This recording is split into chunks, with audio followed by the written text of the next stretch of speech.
ठीक है। ओम नमः, ओम नमः, ओम नमः।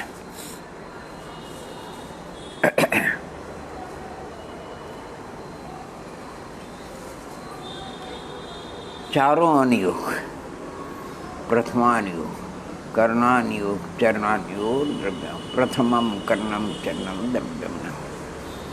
गौस्तन के समान सबसे दुग्ध की धारा अमृति अमृत है। सभी के कल्याण के लिए कार्य, चाहे वो तत्व श्रद्धान वाला हो, तत्व श्रद्धान वाला हो, प्रमद दशा तक बहुत बड़े उपकारी है।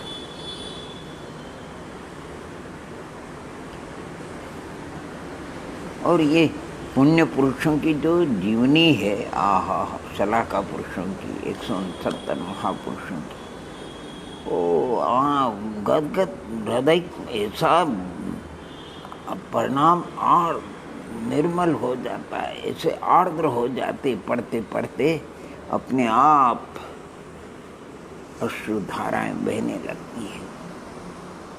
एक धर्मामृत ग्रंथ है नए सेनाचार्य का, 14 रत्न की कथा है। अब आश्चर्य करोगे आप, 14 रत्न चक्रवर्ती के 14 रत्न, 7 चेतन 7 आश्चर्य, वहाँ 14 रत्न अलौकिक दूसरे हैं। आचार्य भगवान से पूछा 14 रत्न कौन? कहते एक तो सम्यक दर्शन, फिर उसके 8 अंग, 9 और 5 अनुव्रत। ओ हो, इनको 14 पढ़ करके ऐसा आनंद आया, इतना आनंद आया कि ये रत्न तो हमको भी प्राप्त हो सकते हैं, इन रत्नों को तो हम भी आत्मसात कर सकते। चक्रवर्ती के रत्न तो अपने अधीन नहीं, उसके लिए अलग से पुण्य होता है, साधना होती है, और वो भी संसारी थी।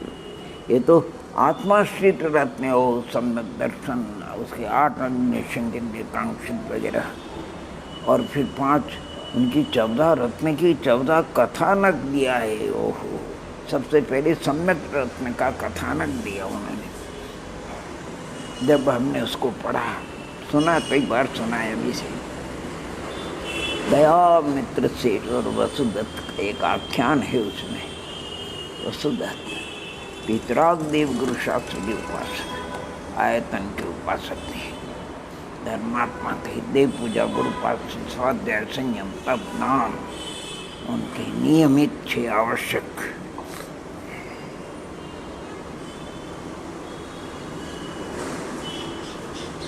निर्गंत गुरुओं के उपासक थे, 12 प्रक्षण करते थे, सामायिक करते थे, पूजा अर्चना करते थे। ओहो, अनशनादि तब भी यथाशक्ति करते थे। एक बार को जो भी तीर्थ यात्रार्थ जा रहे थे, कोई भद्र प्रणामी, वो भी यात्रार्थ जा रहा था उत्तर भारत की ओर।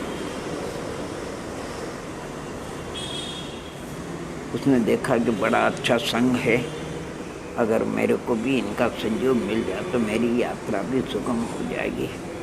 मिला वो सेठ से,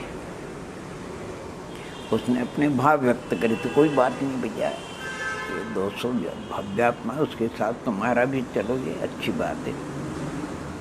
चले वो। अब सेठ को देखा ये निर्गंथ मुनियों का उपासक है, और उसको अरुचि थी। वो सदैव उनके विषय में सेठ जी को इसमें कुछ नहीं रखा, यानी जो भी उसके भाव व्यक्त करता था, यानी अरुचि के भाव व्यक्त करता था, और ये सोचता था किसी भी प्रकार ये सेठ अगर मेरा भक्त हो जाए तो फिर माला माल क्या चाहिए माल। बहुत बार उसने ऐसे इस निर्गंथ मुद्रा के विषय में कहा कि इसमें क्या रखा, नग्न लेना है, केशलोच करना है, एक बार खड़े खड़े आर लेना है, यानी सर्दी गर्मी वगैरह कोई इसका कोई मायने नहीं रखता है। सुन करके सेठ बोले कि ये बातों के देवता, लातों के देवता है, बातों से मानने वाले नहीं है। सेठ ने बड़ा सुंदर उपाय सोचा। अष्टानी का पर्व, अब देखो कल नहीं परसों से यानी आषाढ़ के अष्टानी का महापर्व प्रारंभ हो रहा है। अष्टानी का पर्व आ गया, सेठ जो है द्वारा प्रेक्षण करता था और आरदान दे करके आर भोजन करता था। उनसे कहा कि आपकी बातें सुन कर के मुझे अच्छा लगा, सोचता हूँ कि मैं आपका शिष्य बन जाऊँ, परंतु मैं पुराना व्यक्ति, रूढ़िवादी, मेरा एक नियम है, इन 8 दिनों में कोई निर्गंत साधु हो तो उसको आहार दे, भोजन करा करके भोजन करना। अब यहाँ कोई ऐसा निर्गंत साधु है नहीं। मैं सोचता हूँ कि आप बहुत ही अच्छे भव्यात्मा है, 8 दिन के लिए सिर्फ, ज़्यादा नहीं, ऐसा निर्गंत रूप बना लीजिए, मेरी प्रतिज्ञा पूर्ण हो जाएगी। फिर आप जो आपको मुँह मांगा मैं अर्थ वगैरह सबका सहयोग करूँगा। अर्थ के लोभ में 8 दिन को बात है, कोई जाति भाई विवाह नहीं था। सेठ जी से कहा आप बताइए क्या करना होगा। कुछ नहीं, निर्वस्त्र रहना पड़ेगा, प्रथम केशलोच करना पड़ेगा। सारी विधि उनको 28 मूल की बता दी। फिर आहारचर्या भी इसी प्रकार करना पड़ेगा, एक ही बार आहार लेना पड़ेगा, खड़े खड़े आहार दे, दाता जैसा भी दे वो लेना पड़ेगा। ग्रीष्म हो कि सर्दी हो कि वर्षा हो, पद विहार करना पड़ेगा। 8 दिन की बात है, कोई ऐसी बड़ी बात नहीं है। तो वो तो लोग आवेश में आकर उसने स्वीकार कर लिया। निर्गंथ केश लोच में ही तारा, आसमान के तारे दिखने लग गए। सेठ कान में कहता है देखो इस प्रकार माने दुख का अनुभव करोगे तो दक्षिणा नहीं मिलेगी, दृढ़ रखो मन को। बड़ी मुश्किल में 2 घंटे में केशलोच का कार्य समापन हुआ। प्रथम बार हुआ तो मस्तक सूझ गया, उसकी भारी वेदना थी। दिन भर उपवास करना पड़ा, भोजन का योग नहीं मिला, चाय पानी तो गई दूर। और रात्रि को गर्मी बढ़ जाती है, तड़पता है। जैसे तैसे सोचा मुझे तो इस पद में नहीं रहना, कहीं कोई मारे चारों ओर पेरा लगा हुआ कहीं हो तो मैं तो डुबकी लगा लूँ। जैसे तैसे रात पूर्ण हुई। दूसरे दिन फिर सोचा कि भैया पैसा ऐसा नहीं मिलता है, थोड़ा बहुत कष्ट तो सहना करना पड़ेगा। ठीक विधि, उसी विधि के अनुसार वो आहारचर्या के लिए निकले। प्रदान किया उनको और आहार दिया, सुंदर से सुंदर व्यंजन। वो कभी जीवन में खाया नहीं, तो पानी पीना भूल गए, खूब पेट भर लिया अन्न से। बाकी जो संत होते हैं वो आधा पेट भोजन से, फिर पानी से, और चतुर्थ भाग खाली रखते हैं ध्यान अध्ययन के लिए। अविवेकी था। और फिर थोड़ी समय के लिए गर्मी बढ़ जाती है। ओहो, जब प्यास लगती है तब आसमान के तारे दिखते हैं। वो तो दूसरे दिन ही घबरा गया और सेठ जी से कहता है सेठ जी मुझे आपके धन की भी चाह नहीं, कुछ भी चाह नहीं, मुझे ये पालन नहीं होता है। सेठ जी कहने लगे तुम तो कहते क्या रखा नग्न रहने में, खड़े खड़े आग लेने में क्या रखा है, केश लोच करने में क्या है। 2 दिन में आपको, अरे आचार्य भगवंत कल ही उनका 53वां दीक्षा दिवस, 52 वर्ष इसी निर्गंत मुद्रा में साधना करते हुए उनको हो गए। 53वां वर्ष चालू हो गया। और देखो सही उनके त्याग की महिमा हम क्या कहें। आहा, एक सिर्फ कहते हैं अरे हरि का उपयोग नहीं करते हैं, फलादि रसादि का कोई उपयोग नहीं करते हैं, मेवा का कोई उपयोग नहीं करता, वही खाली दाल का पानी और फूल के उसमें शायद अभी एक रस का ही प्रयोग कर रहे हैं। अरे उनकी क्या पूछो, उनकी तपस्या साधना की। आहा, हम तो सोचते हैं चतुर्थ काल के संत, उनका चरण रज को भी माथे चढ़ाते हैं तो आनंद आता है, धन्य हो जाते हैं। तलवार की धार पर चलने के समान ये दिगंबर मुद्रा साधना है। एक दिन दो, खुली किताब, खुली किताब। वो जरूर आप धर्मामृत ग्रंथ को आप पढ़ेंगे। बहुत से लोग कहने में क्या रखा, रखा कुछ नहीं है भैया, प्रैक्टिकल जब करोगे तब याद आएगा क्या रखा है नमक त्याग करने में। ओहो, जरा सा नमक कम हो तो नीचे से ऊपर, ऊपर से नीचे हालत खराब हो जाती है। ये चुटकी भर नमक, लेकिन याद आता है। देखो तो सही, इंद्री विजय बन करके दूसरों के द्वारा दत्त, वो भी गरम ठंडा कैसा है।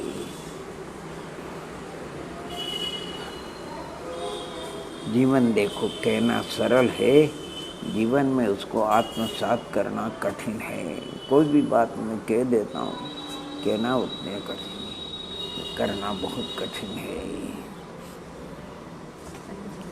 बहुत से तो लोग ऐसे होते हैं भैया जी, कुछ कह नहीं सकते, उपदेश में तो खूब बातें करते हैं, लेकिन जीवन में कुछ भी नहीं होता है। उनके हाथी के दांत के समान उनका जीवन दिखाने के अलग और खाने के अलग होते हैं। हाथी के दांत होते हैं नहीं दिखाने के, वो खाने के काम में नहीं आते, और खाने के दांत अलग होते हैं। ऐसे कई पुरुषों, आप जरूर धर्मामृत को अवश्य पढ़ेंगे, बहुत अच्छे कथानक है। 8 अंगों के कथानक भी है, 5 अनुव्रत के कथानक भी है। जरूर आप उसका अवलोकन करेंगे। मैं एक आपको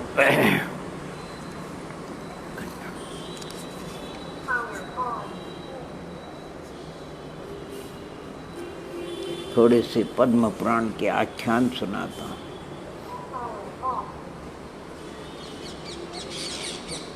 ये प्रसंग है, मतलब 53वां पर्व है।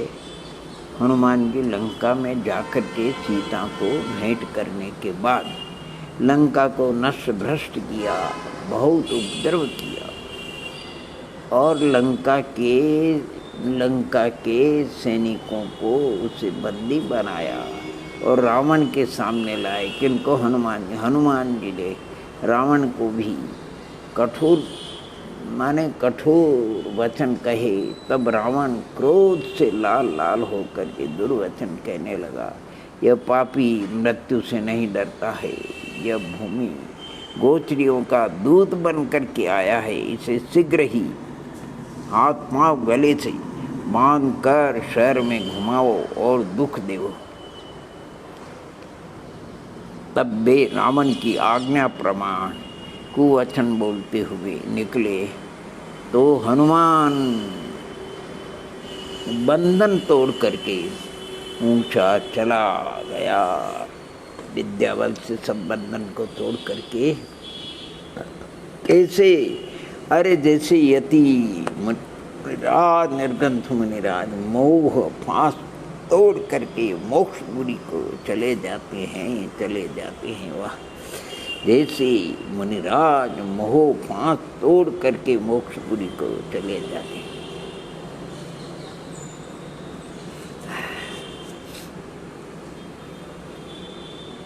56वां पर्व है राम और रावण की सेना का वर्णन। देखो, राजा सैनिक ने गौतम स्वामी से अक्षुणी का परिमाण पूछा। ओहो, देखो पुराने जमाने। तब गौतम स्वामी ने परिमाण बताया। दोनों तरफ महायोद्धा था, एक से एक महावीर बलवान। रावण की 4000 अक्षुणी सेना थी। सब योद्धा एक दूसरे की बल्कि तारीफ कर रहे थे, एक दूसरे से वार्तालाप कर रहे थे। राग द्वेष रूप वचन सेना के लोग परस्पर में कर रहे थे। जीवों के भाव नाना प्रकार के होते हैं। राग द्वेष के प्रभाव से जीव निज कर्म उपार्जित करता है। सो जैसा उदय होता है वैसे कार्य में प्रवृत्त होता है। राम के कितनी थी? 2000 अक्षुणी। राम के पास कुछ नहीं था, उनके पास पुण्य थी। 1000 अक्षुणी सेना सुग्रीव की, 1000 अक्षुणी सेना भामंडल की। रावण के पास तो 4000 अक्षुणी, डबल। लेकिन सत्यम में वो जीती, सत्य की जीत होती है। जैसे वसु झूठ से भी नरक पहुंचा, जैसे सूर्य का उदय उद्यमी जीवों को नाना कार्य में प्रवृत्त कराता है। जो उद्यमी होते हैं सूर्य के उदय होने पर अपने अपने कर्तव्य में लग जाते हैं, प्रवृत्त करा। वैसे कर्म का उदय जीवों को नाना प्रकार के भाव उपजाता है। ओहो, वैसे कर्म का उदय, मोहनी कर्म का उदय जीवों को नाना प्रकार के भाव उपजाता है। विभिन्न प्रकार के हमारे आपके भाव होते हैं, मंदिर में अलग होते हैं, घर पे अलग होते हैं। भावों में कितना परिवर्तन होता है। साधन में तो साथ बात करते हैं, अलग ढंग के भाव होते हैं, क्षण क्षण में बदलते हैं। ये 60वां पर्व है राम लक्ष्मण के अनेक विद्याओं का लाभ राम लक्ष्मण को हनुमान व जम्बू माली का युद्ध हुआ। हनुमान ने जम्बू माली का वक्र तोड़ा, रथ तोड़ा। यह देख करके रावण हनुमान पर आने को तैयार हुआ तो बीच में महोदर रावण को प्रणाम करके हनुमान पर आया। उनका भयंकर युद्ध हुआ। समस्त राक्षस मां क्रोध करके हनुमान पर टूट पड़े और अनेक बाण हनुमान पर चलाए, पर अंजनी के पुत्र हनुमान को वे बाण चलायमान न कर सके। कैसे? जैसे दुर्वचन अनेक कुवचन रूप बाण दुर्जन लोग अनेक कुवचन रूप बाण संयमी को लगाते हैं, परंतु उनको एक भी बाण नहीं लगता है जैसे हनुमान को एक भी बाण। आहा, क्या बढ़िया। जैसे दुर्जन अनेक कुवचन रूप बाण संयमी को लगाते हैं, परंतु उनको एक भी नहीं लगता है। ऐसा अध्यात्म निकालो आप, पुराणों में आनंद आ जाए। 60वें पर्व हनुमान को राक्षसों का एक बाण भी नहीं लगा। अनेक राक्षसों की से अकेला हनुमान को गिरा देख करके मानववंशी विद्याधर युद्ध के निमित्त उद्यमी हुए। कोई घोड़े पर, कोई हाथी पर, कोई रथ पर, कोई वानर वंशियों ने रावण की सेना सब तरफ से विध्वंस करी। कैसे? जैसे क्षुधादि परिषद आहा तुच्छ व्रतियों के व्रतों को भंग करे हैं। जो तुच्छ व्रती होते हैं वो क्षुधादि परिषद आने पे व्रत से चलायमान हो जाते हैं। जैसे क्षुधादि परिषद तुच्छ व्रतों को भंग करे। 7वां पर्व है राम लक्ष्मण को अनेक विद्याओं का लाभ। युद्ध में राम के पक्ष योद्धा कुंभकर्ण से युद्ध करने लगे। कुंभकर्ण ने निद्रा नाम की विद्या से सबको निद्रा के वश किया। जैसे दर्शनावनी कर्म दर्शन के प्रकाश को रोके, वैसे कुंभकर्ण की विद्या वानर वंशों के नेत्र के प्रकाश को रोकती। भाई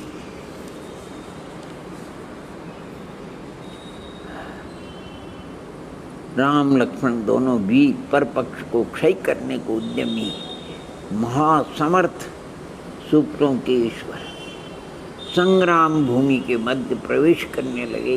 आगे आगे लक्ष्मण चला जाए। सूर्य की ज्योति समान लक्ष्मण ने गरुड़ वाहन बाण के प्रताप से वह नागपाश का भामंडल सुग्री का बंधन दूर किया। यानी ये भामंडल सुग्री वगैरह जो है नागपाश के बंधन, ये इंद्रजीत कुंभकर्ण की लड़ाई में नागपाश से ये बड़े विचित्र सुनते हैं। जब धनुष बाण पे चढ़ाते तो इनका अलग रूप होता है और शत्रु पक्ष जाते तो नाग का रूप ले लेता है, वेष्टित कर देते हैं। गरुड़ों के पंखों की पवन क्षीर सागर के जल को भी क्षोभ उत्पन्न करती है। वे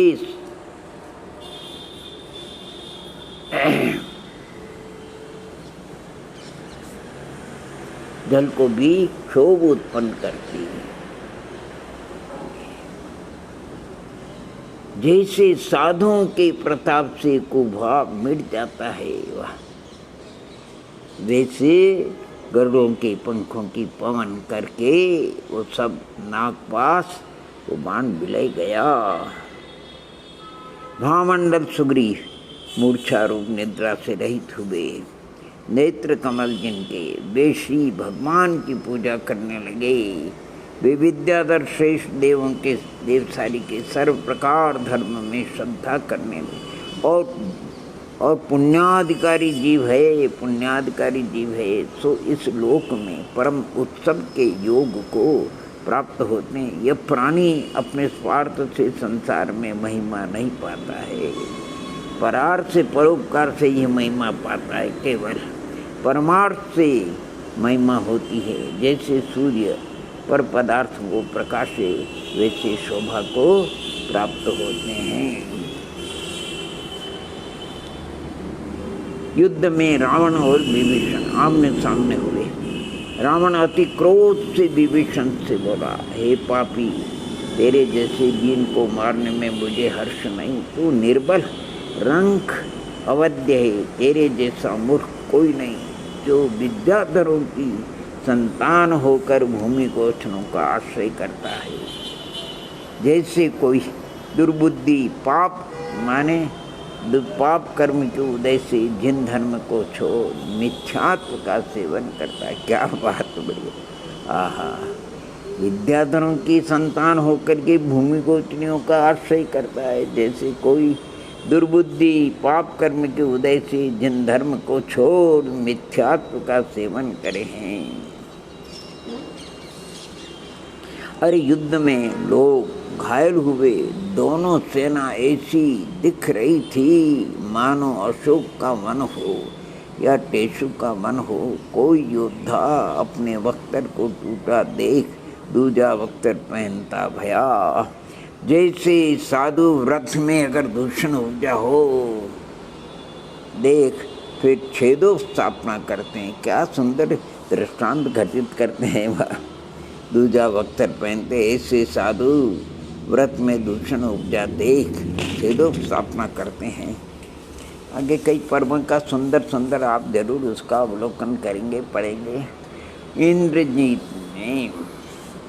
इंद्रजीत व लक्ष्मण का युद्ध हो रहा था। इंद्रजीत लक्ष्मण को और लक्ष्मण इंद्रजीत को बाणों से आच्छादित कर रहे थे। इंद्रजीत के तामस बाण का लक्ष्मण ने सूर्य बाण से निराकरण किया। इंद्रजीत ने आशीविश जाति के नाग बाण चलाए तो लक्ष्मण और उसका रथ नागों से वेष्टित होने लगा।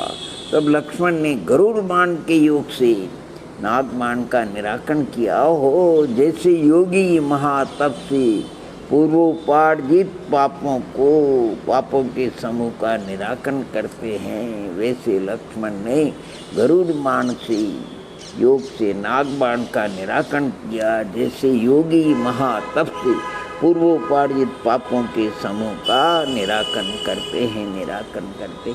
इन्हीं मंगल भावनाओं के साथ में और आप अधिक स्वाध्याय करेंगे। ओम नमः ओम नमः ओम नमः।